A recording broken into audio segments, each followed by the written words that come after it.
Hi everybody! Today we're going to draw and color a gingerbread house. So let's get started.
friends, for the last part of our coloring page, we're going to paint on some snowflakes.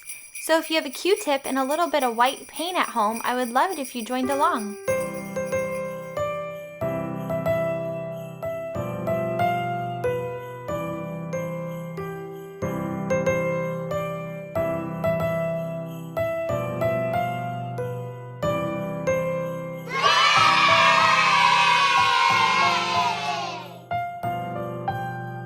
Thank you so much for watching. If you would like to color along with us, click up here and visit our website to print our free coloring pages.